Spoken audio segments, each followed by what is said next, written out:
Nós vamos abrir em Efésios no capítulo 2, vai ser a nossa passagem de hoje e que foi também a domingo passado. Só fazer um pequeno resumo, porque hoje vamos estar a terminar este assunto, apesar de haver muita coisa que poderíamos ainda explorar e falar, mas fica para outras alturas. Nós começámos a falar há umas semanas atrás acerca do que é o reino de Deus. Recordam-se do que é o reino de Deus? O semeador saiu a semear. O que é que ele semeia? A palavra de Deus. Aonde? No coração do homem. Falámos acerca de meditação. O que é meditação? É pegarmos na palavra de Deus e falarmos em voz alta, repetidamente para nós, até que ela caia no nosso coração, a gente a abrace e a fé faça com que daí produza fruto. Ok?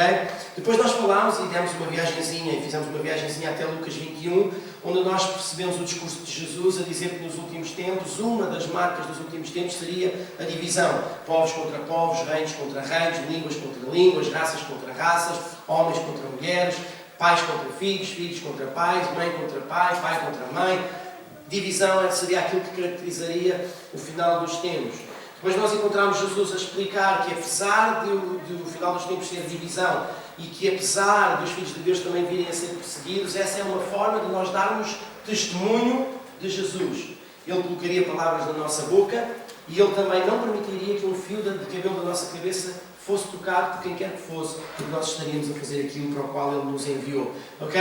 Então, nós também falámos que se nós permanecermos em fazer o reino de Deus e pô-lo primeiro, que é sairmos a semear, significa que nós vamos perseverar nisso e ganhar as nossas almas para a vida eterna. Ok? Depois fizemos uma viagenzinha até Samaria, onde intencionalmente Jesus preparou um encontro com uma mulher samaritana para ser ponte entre o povo judeu e o povo samaritano e ao mesmo tempo para fazer daquela mulher a primeira evangelista e que através dela a cidade de Samaria viesse à salvação, ou a região de Samaria viesse à salvação. E Deus, Jesus, falou com os discípulos e disse: esta seara que aqui está pronta para a ceifa. E Jesus estava a mostrar aos discípulos para que eles abrissem os olhos e percebessem que a seara eram todos aqueles samaritanos que precisavam ser salvos. Então Jesus começou aqui a ser ponte entre o povo judeu e entre o povo samaritano. E nós começámos a falar de pontes. Fomos até João, no capítulo 8, e nós começámos a falar acerca de sermos filhos de Deus ou filhos do diabo e termos em nós uma natureza diferente pelo novo nascimento. E falámos de Efésios capítulo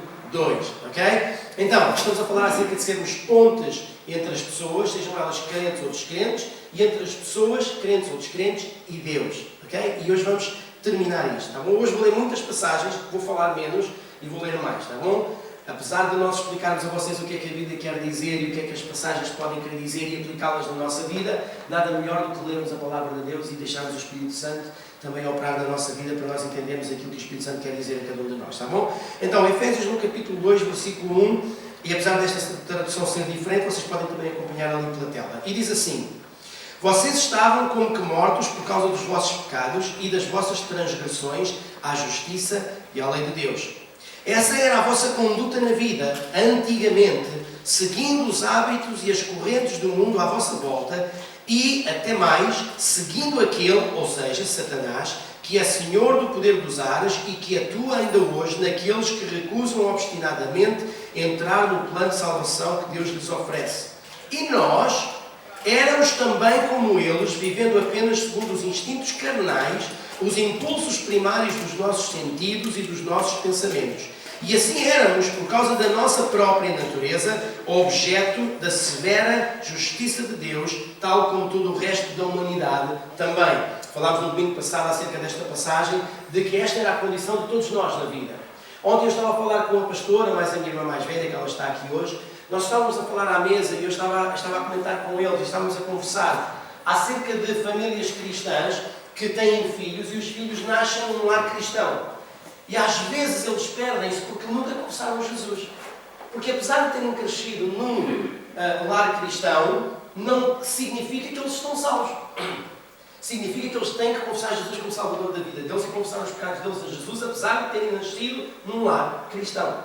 E muitos de nós, ao longo da nossa vida, cometemos tantos erros. E se vocês sabem que a salvação, a gente aceita Jesus e a salvação não é eterna. Aliás, ela é eterna, mas a gente tem que trabalhar todos os dias para ela. Okay? Melhor dito. Então, significa que nós muitas vezes também temos que chegar à presença de Deus e dizer: ó Deus, eu acho que tenho que me ressalvar. E eu acho que tenho que te reconfessar. E eu acho que tenho que te reaceitar na minha vida. Okay? Eu acredito que nós vamos agir de forma diferente daqui para a frente e de hoje para a frente. Porque nós começamos a perceber que, apesar de antigamente nós vivermos segundo a nossa natureza carnal, que vem do diabo, nós, quando aceitamos Jesus e quando nós nascemos de novo e o Espírito Santo traz uma regeneração ao nosso interior e nós nascemos de novo, então a nossa natureza passa a ser uma natureza divina, natureza de Deus. E aí sim, as coisas acontecem de forma diferente na nossa vida. Aqui, em Efésios, no capítulo 2, nós encontramos um modelo para a nossa vida. Se a nossa natureza for uma determinada natureza, ela produz em nós desejos e paixões, e esses desejos e essas paixões produzem uma conduta de vida que pode ser certa ou errada. Se a nossa natureza for a natureza do diabo ou a pecaminosa, significa que as nossas paixões e significa que os nossos desejos são carnais. Logo, a nossa conduta de vida é errada. Mas se a nossa natureza for uma natureza de Deus, através do novo nascimento, significa que as nossas paixões e os nossos desejos são de acordo com aquilo que Deus tem planeado para a nossa vida e traçado para nós. Logo, a nossa conduta de vida é correta. Ok? Então, seguindo, versículo 4. Mas Deus, eu gosto deste versículo, mas Deus, que é riquíssimo em misericórdia, em consequência do seu sublime amor por nós, e estando nós ainda mortos pelos nossos pecados, nos deu uma vida nova, a qual é justamente o próprio poder de vida que ressuscitou Cristo e que nos é assim também concedido por Deus, e isto sem o merecermos de maneira nenhuma. É por pura graça de Deus que nós somos salvos. Versículo 6. Nós, como que ressuscitámos com Cristo e foi-nos concedido por isso o direito de acesso espiritual, pela fé, ao mundo divino em que Cristo habita. Uau! Então, na realidade, nós não somos deste mundo. Por isso é que a Bíblia diz, pensem nas coisas que são de cima e não nas que são de baixo. Porque nós vivemos numa atmosfera diferente, num nível diferente, com um povo diferente, num reino diferente, num ambiente diferente, com um Pai diferente. A fim de que para sempre todos constatem como é rica e generosa essa sua graça, que Ele revelou para connosco através de uma bondade e de uma misericórdia que nunca poderíamos merecer. Apesar de uma bondade, do que é que Jesus usou com aquela mulher samaritana? Bondade. Foi a bondade que fez o quê? Foi a bondade que baixou a guarda daquela mulher para que Jesus entrasse no coração dela e pudesse trazer uma verdade com base numa mentira que os antepassados lhe tinham trazido. Versículo 8. Porque realmente pela sua graça é que somos salvos e pelo nosso lado esta graça é recebida por meio da fé que temos em Cristo. Portanto, a salvação não é algo que se possa comprar ou que se possa adquirir pelos nossos próprios meios. Ela é uma dádiva, uma oferta de Deus. Não é uma recompensa pelas nossas boas obras, mas a salvação não depende de um mérito nenhum da nossa parte. Tudo o que somos a Deus o devemos. Se nós nascemos de novo, tudo o que somos a Deus o devemos. E tudo o que temos também é dele, apesar de muitas vezes isso não nos agradar. E Ele criou em nós uma vida nova que nos vem de Cristo Jesus para que possamos realizar todas as boas obras que Deus planeou para que as executássemos. Versículo 11. Não se esqueçam de que antigamente vocês eram pagãos. Ou seja, lembrem-se que antigamente vocês eram gentios na carne. Ou seja, lembrem-se que antigamente vocês agiam de acordo com a vossa natureza carnal. Mas é uma lembrança. Porque se vocês já aceitaram Jesus e nasceram de novo, então a vossa vida já não é essa. A vossa vida é uma nova natureza que encontram em Deus Pai. Então é só uma lembrança. Mas nós precisamos nos lembrar de que já vivemos segundo a natureza da carne.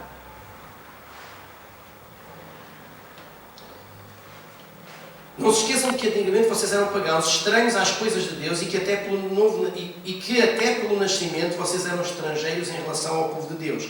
E eram mesmo tratados de incircuncisos, de impuros, por aqueles que se consideram circuncisos, mas que afinal não é por meio cerimonial físico que se tornam melhores que os outros. Agora, reparem, o que Paulo está a dizer aqui aos Efésios é de que haviam dois povos. Havia o povo que tinha Jesus e havia o povo que não tinha. Era como se Israel atualmente fosse o povo de Deus e todo o resto do mundo eram gentios, porque não tinham Deus.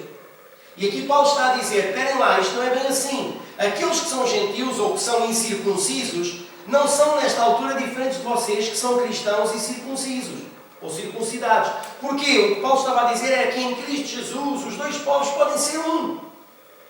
Ou seja, Jesus não veio apenas para os judeus. Jesus veio para os de fora. Então, Jesus quando vem para ser ponte entre todos.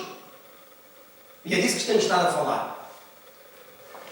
E Paulo dizia, os que são judeus têm os gentios como aquela gente, aquele povo. Tu vais para aí, tu vais para ali, tu vais para ali, tu vais para o outro lado, nós ficamos deste lado. Então, entre os judeus e gentios, que eram todos os outros, incluindo os samaritanos, que já falámos dele há uns domingos atrás, então os gentios para os judeus não eram ninguém. Mas Paulo estava a dizer, isto não é assim, porque nós precisamos ser ponte entre vocês e eles e precisamos trazê-los à unidade do corpo, que é só um, daqueles que aceitam Cristo e têm uma vida nova neles e uma nova natureza. Seguindo,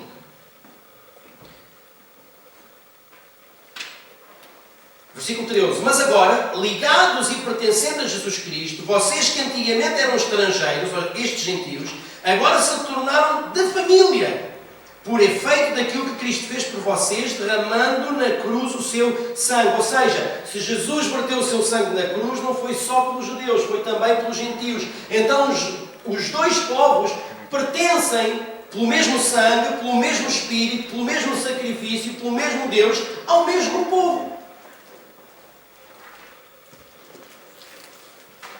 14. Cristo estabeleceu a paz entre as duas partes, que eram por um lado os judeus e por outro os gentios, e dos dois fez um só povo, ou seja, dos dois fez um só homem. Paulo estabelece um paralelismo fantástico. Ele diz que o povo judeu era como se fosse um homem e os gentios era como se fossem outro homem. Mas por causa do sacrifício de Jesus e porque Jesus veio para chegar a todos, então os dois poderiam ser um só homem. Paulo estava a dizer, pegamos num homem, pegamos no outro e dos dois fazemos um só homem.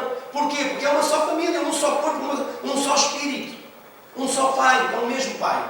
Agora eu faço uma pergunta. Se nós que somos cristãos e que temos a responsabilidade de trazer à salvação quem não é cristão, se através do sacrifício de Jesus nós nos tornamos um com aqueles que nascem de novo, então eu faço uma pergunta: como é que nós podemos ser violentos para nós próprios? Se o povo de Deus é ponte com o povo que não é de Deus e pelo sacrifício de Jesus se tornam pela salvação e pelo novo nascimento um só povo ou um só homem, como diz aquela tradução que está ali, então como é que nós podemos ser violentos connosco próprios? Como é que nós podemos ignorar-nos a nós próprios? Se somos um.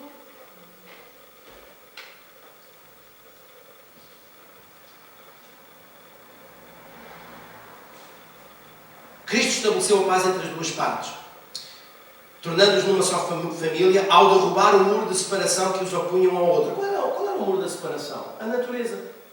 Uns tinham uma natureza, outros tinham outra natureza. Apesar de haver muitos judeus que criam em Jesus e que a natureza era a do diabo, que a gente percebeu quando Jesus falou com eles em João 8. Ok? Cristo, pela sua forma física, pela sua morte física, liquidou e anulou todo o código de mandamentos judaicos que pesava sobre a humanidade e que a condenava sem piedade. Ele recriou assim como que uma nova humanidade, trazendo a unidade onde antes só havia incompatibilidade. Uau! Jesus morre e quando Jesus morre, Jesus vem trazer uma unidade entre dois povos, que eram os que tinham e os que não tinham Jesus, okay? Judeus e gentios, tornando-os um só e eliminando aquele muro cheio de incompatibilidades entre eles. Claro que sim! Quem tem a natureza de Deus é incompatível com quem tem a natureza do diabo e vice-versa. Mas os que têm a natureza do diabo podem fazer como nós. E pelo novo nascimento alcançar a natureza de Deus. E é isso que a gente quer e é para isso que estamos cá. Agora olhem. Ele recriou assim como que uma nova humanidade, trazendo a unidade onde antes só havia incompatibilidade. E Jesus criou uma nova nação, um novo povo que é o povo de Deus. Na cruz, Cristo igualmente reconciliou as duas partes. Não só com Deus, mas também ambas entre si. Estamos a falar de ponto ou não? E assim na cruz desapareceu a inimizade que entre eles havia. Escutem, a gente ouve muitas vezes, precisamos ir todos os dias à cruz. Precisamos levar a nossa cruz. Precisamos todos os dias ir à cruz. Precisamos morrer aos pés da cruz. Precisamos todos os dias levar a cruz. Isto quer dizer o quê? Está aqui escrito. Olhem, tão interessante.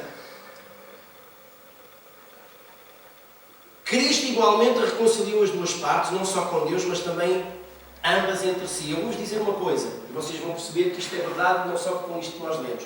Quando Jesus vai à cruz, Jesus não vai... O sacrifício da carne de Jesus na cruz não foi só para a remissão dos pecados. Está aqui bem claro que aconteceram duas coisas quando Jesus morre e o seu corpo físico sofre por amor a nós. A primeira, a remissão dos pecados, e a segunda, a unidade ou a ponte entre povos e entre pessoas. As duas coisas, apesar de estarem ligadas, também estão separadas. E Jesus, no seu corpo, leva estas duas coisas, a remissão dos pecados e a unidade entre as pessoas, a unidade entre os povos. Ou seja, o que nós lemos em Lucas 21, que fala da divisão dos últimos tempos, foi isso mesmo que Jesus veio fazer com a sua morte. Criar unidade e um povo só, entre os judeus e entre os gentios, entre quem tem Cristo e quem não tem Cristo, entre quem tem Deus como Pai e não tem Deus como Pai. Vocês conseguem perceber isto? Versículo 17. Foram estas as boas novas que Cristo veio anunciar. A paz tanto a vocês, os gentios que viviam longe, como a nós, os judeus que vivíamos perto. O que é que Jesus veio com o seu sacrifício anunciar? A paz. Entre quem? Entre aqueles que viviam perto e entre aqueles que viviam longe. Tornando-os os dois um só povo. Sabem o que é que quer dizer paz no hebraico, no Velho Testamento? Significa bem-estar. Shalom. Paz no Novo Testamento significa bons relacionamentos.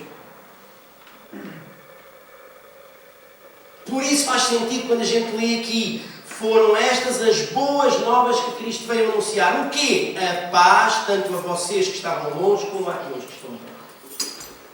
Então Jesus veio morrer para a remissão de pecados, sim. E para paz entre as pessoas. Entre os povos, entre as raças, entre as nações, entre as línguas, entre pai e mãe, filhos e pais, pais e filhos. Uau! Vamos seguir. Com efeito, por ele, tanto uns como os outros temos agora pleno direito de acesso a Deus através do mesmo Espírito, e assim vocês já não são mais estranhos perante Deus e estrangeiros, mas membros da família de Deus e cidadãos do próprio povo de Deus. Esse povo que é como um edifício construído sobre o alicerce da mensagem pregada pelos profetas e pelos apóstolos e do qual Jesus Cristo é a pedra principal de esquina pela qual todo o edifício se alinha. Conseguem perceber através de Efésios 2 completo, que a gente só leu alguns versículos no domingo passado, como aquilo que a gente tem falado faz sentido? E Jesus veio morrer para a remissão dos nossos pecados, mas veio morrer para que nós possamos ser unidos uns com os outros. Uau! 1 de Pedro 1,21.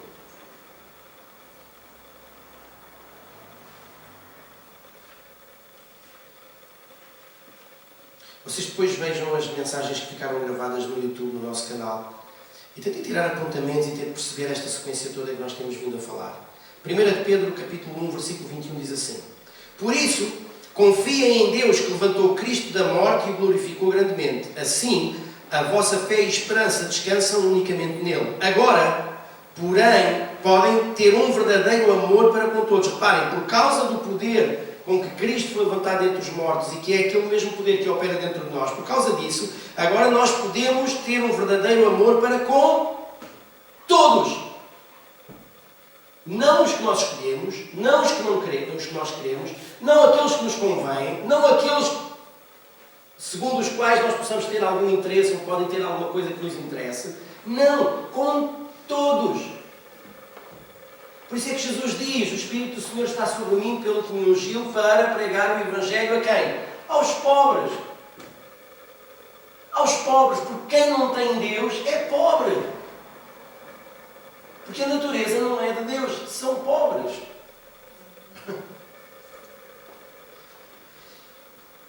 E depois diz: agora podem ter um verdadeiro amor para com todos, porque as vossas almas foram purificadas do egoísmo e do ódio, pela obediência, são características de divisão, pela obediência à verdade de Cristo, vosso Salvador. Amem-se, pois, uns aos outros, sinceramente e de todo o coração. Têm agora uma nova vida e que não... Desculpem. Amem-se. Têm agora uma vida nova e que não vos foi transmitida pelos vossos pais, visto que a vida que eles vos deram é temporal e passa. Mas esta vida nova durará para sempre, porque vem de Cristo pela palavra de Deus viva e que permanece para sempre. Ou seja, este novo nascimento e esta vida eterna vem através de uma semente que é incorruptível, que vem de Deus. Porque a semente corruptível que vem dos nossos pais é que nos traz a morte física nesta terra. Então nós passámos pela nossa nova natureza e pelo novo nascimento para uma natureza incorruptível, uma semente incorruptível que fala de vida eterna. Agora venham comigo, porque até aqui eu tenho explicado algumas coisas, mas eu gostava que nós só lêssemos. 1 de João. E diz assim, capítulo 1, versículo 5. Esta é a mensagem que Deus nos deu para vos transmitir, que Deus é a luz e não há nele trevas nenhumas. Por isso, se dissermos que somos seus amigos e continuamos a viver em trevas espirituais e no pecado, estamos a mentir. Mas se vivermos na luz da presença de Deus, tal como Cristo, então existirá uma feliz fraternidade de uns para com os outros, pois o sangue de Jesus, seu Filho, nos purifica de todo o pecado. E a gente tem aqui outra vez duas coisas. Temos aqui o pecado e ao mesmo tempo a unidade. Versículo 4. Se alguém disser eu conheço Deus, mas não segue os mandamentos que Ele lhe dá, é um mentiroso. Nele não habita a verdade. Mas aquele que guarda a sua palavra mostra que aprendeu a amar cada vez mais Deus e de uma maneira perfeita. E esta é a maneira de constatarmos que somos cristãos. Quem quer que se diga cristão deve viver como Cristo viveu. E todos nós sabemos que Cristo viveu em favor de quem? Das pessoas, para ser ponto entre elas. Versículo 8. E contudo é sempre como que um novo mandamento e que já provou ser verdadeiro tanto em Cristo como em vocês. Na medida em que obedecemos a este mandamento, de nos amarmos uns aos outros, vão desaparecendo as trevas na nossa vida, começando a brilhar então a nova luz da presença de Cristo. Isso faz sentido. Porque reparem, se Jesus no seu corpo na cruz levou a remissão dos nossos pecados e ao mesmo tempo levou a desigualdade ou a divisão, trazendo união entre as pessoas, entre elas e Deus, então faz sentido aquilo que nós estamos a ler aqui. Porquê?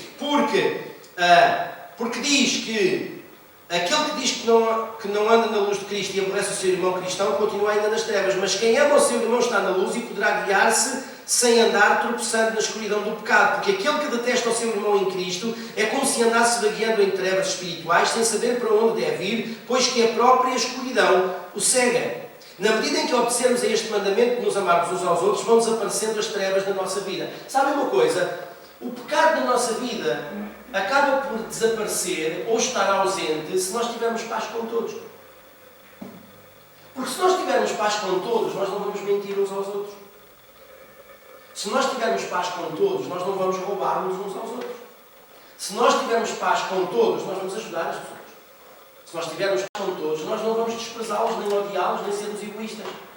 Não vamos murmurar, não vamos levantar falsos testemunhos, não vamos criar contenda, não vamos criticar ou julgar. Porquê? Porque nós esforçamos para termos paz com todos. Queridos, nós fazemos as coisas ao contrário, nós esforçamos para não pecar, mas esse não é o propósito. Esforcemos para ter paz com todos e vocês vão ver como o pecado na nossa vida é mais ausente. Pastor, eu esforço-me para não pecar. Tens paz com todos? Pastor, isso é outra história. Então tem paz com todos e vais ver como o pecado se torna mais ausente na tua vida. Porque quando nós temos paz com todos, a gente não faz o mal. Porque quando temos paz com todos, significa que a natureza de Deus está em nós. Escutem, ninguém pode e ninguém tem paz com todos se a natureza na vida dela não for uma natureza de Deus. Porque a natureza do inferno a gente já sabe qual é. Divisão, contenda, julgamento e por aí fora. Vocês sabem isso. É uma vida. Então, vocês querem viver uma vida... Pastor, e é possível viver uma vida sem pecado? É. Então, mas Jesus foi o único que viveu sem pecado, mas ele era perfeito. E quem é que vos disse que a Bíblia não diz que nós podemos viver sem pecado? Quem é que vos diz que a Bíblia não diz que nós podemos viver a nossa vida facilmente sem pecado? Vocês sabem que a Bíblia diz isso? Que é possível? A gente já vai ver. Vamos seguir. Capítulo 3, versículo 10. E é assim que se manifestam os filhos de Deus e os filhos do diabo. Jesus falou nisto em João capítulo 8.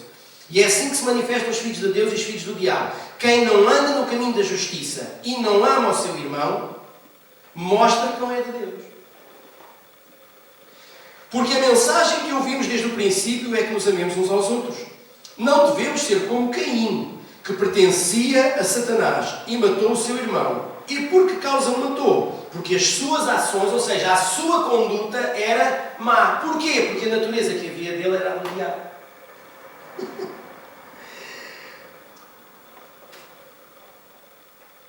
E ele sabia muito bem que as do seu irmão eram justas. Por isso, meus irmãos, não se admirem se o mundo vos detesta. Versículo 14. A prova de que fomos libertados da condenação do inferno. A prova de que fomos libertados da condição do inferno. A prova de que fomos libertados da condenação do inferno e de que percebemos e que recebemos a vida eterna é o quê? Que amemos os cristãos.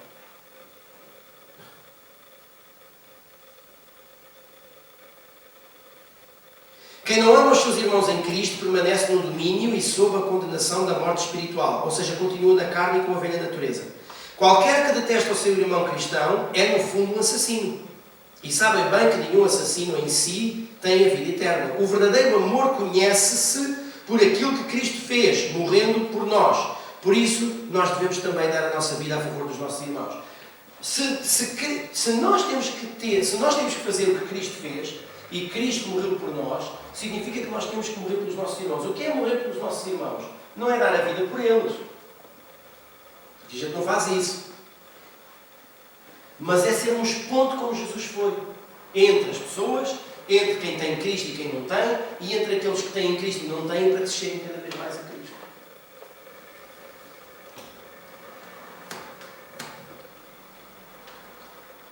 Versículo 17. Se alguém for abastado em recursos financeiros, vendo seu irmão em necessidade de não ajudar, como poderá estar nele o amor de Deus? Isto é um exemplo.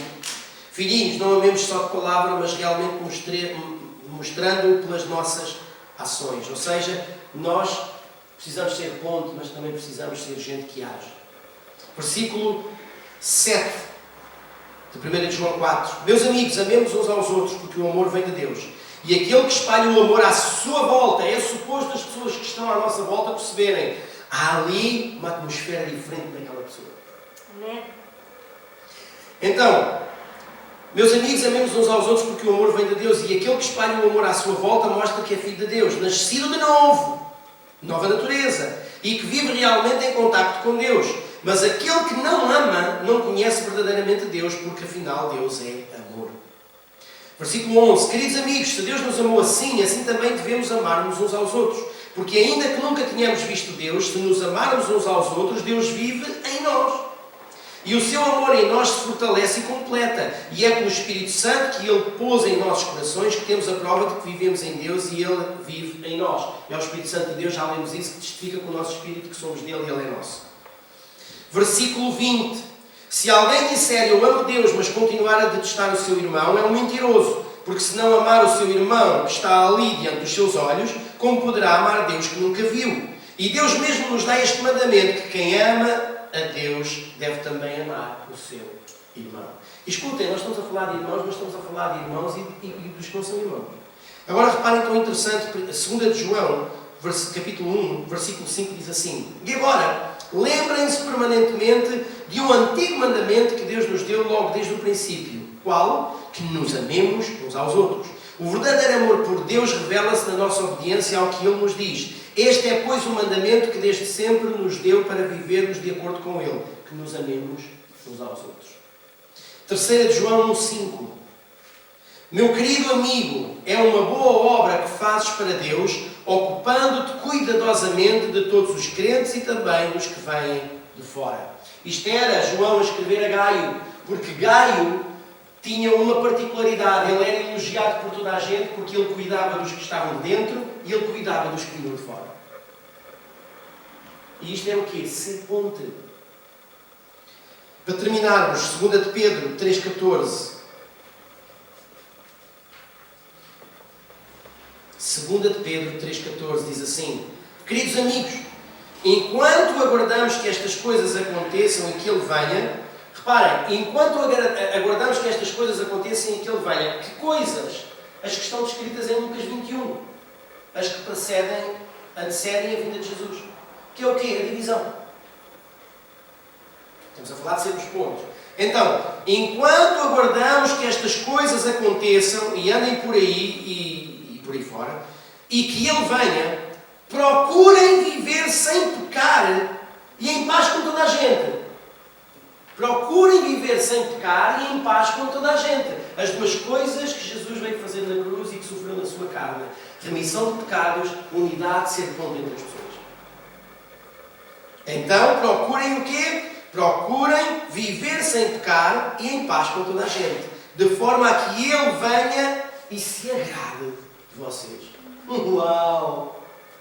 Muitos ficaram a torcer o nariz quando eu no domingo passado disse: então se Jesus vier e nós não tivermos feito reino, ou seja, o semeador sai a semear, sermos ponto entre as pessoas, procurarmos as pessoas, levarmos-las a Cristo, se nós não tomarmos estas coisas em atenção e a nossa vida não for ocupada com estas coisas, porque é isto que é buscar o reino de Deus, se a gente não fizer isto, e eu dizia: vocês acham que vamos para o céu? E houve gente que ficou assim a olhar para mim muito séria. Quando aquilo que Jesus nos vai pedir nos últimos dias, quando vier o arrebatamento, é: onde é que estão os teus molhos? Então, e se a gente não apresentar molhos, vamos entrar no reino.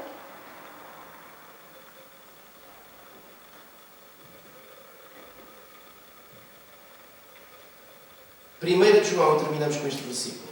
1 João 5, versículo 1. Aquele que crê que Jesus é o Cristo, isto é, que é o Filho de Deus e o seu Salvador, realmente tem Deus por Pai. E todo aquele que ama o Pai, ama também, com certeza, os que são igualmente filhos dele. E é desta maneira que se prova que amamos os filhos de Deus, os nossos irmãos e irmãs no Senhor, pelo nosso amor a Deus e pela nossa obediência aos seus mandamentos. Até porque o verdadeiro amor a Deus significa fazer o que Ele nos diz. E na realidade isso não é difícil. Porque um filho de Deus pode vencer o pecado e o mal neste mundo. É pela fé que ele tem essa vitória. Então, aqui diz que é fácil nós não pecarmos e que é fácil vencermos o mal que está no mundo. Agarrando-nos à fé. Como é que nós agarramos a fé? Quando nós meditamos na Palavra de Deus. O que é meditar? Falar alto, repetidamente na nossa vida. Pregarmos para nós mesmos. Até que essa palavra deixe ao nosso coração e produza fruto na nossa vida. Conseguem perceber como tudo isto está tão ligado? Então, queridos, eu gostava que nós pudéssemos... Nós no próximo domingo vamos começar uma outra série. Teríamos muito para dizer acerca deste assunto e provavelmente no futuro vamos pegar nele outra vez noutras áreas. Mas aquilo que eu gostava que vocês ficassem a pensar ao final de todas estas semanas...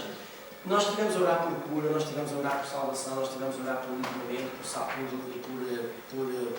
por libertação. Nós continuamos na mesma a ministrar à igreja, mas nós precisamos chegar a um ponto da nossa vida e do nosso cristianismo onde a gente precisa mesmo reconhecer que é a natureza de Deus que nós precisamos.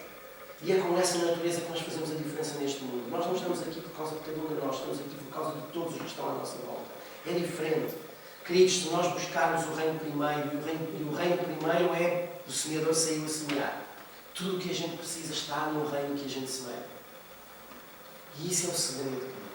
Deus mudou radicalmente, o Espírito Santo de Deus mudou radicalmente a minha forma de pensar reino, de fazer reino, de estar com pessoas.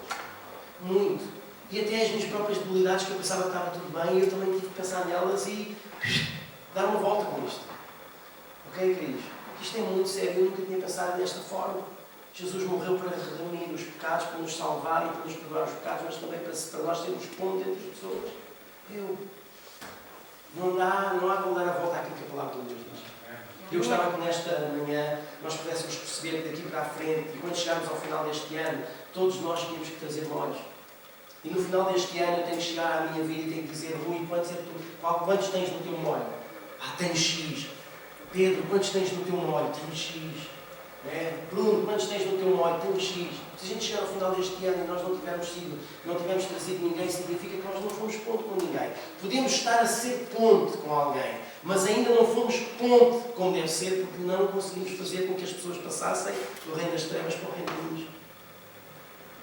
E quando nós nos preocupamos em trazer à salvação quem não é de Deus, queridos, nós lidamos com os cristãos e com quem é povo de Deus de forma diferente. Porque se nós conseguimos perceber o nível em que estamos ao chegarmos a quem não tem Cristo, significa que nós já tratamos os que têm Cristo de forma diferente daquilo que temos tratado até aqui. E nós temos que perceber estas verdades. Então, o desafio é nós começarmos a pensar o que cada um de nós individualmente tem que fazer para chegar ao final do ano e dizer: eu tenho os meus mãos na igreja. Amém? Vamos ficar de pé, vamos orar.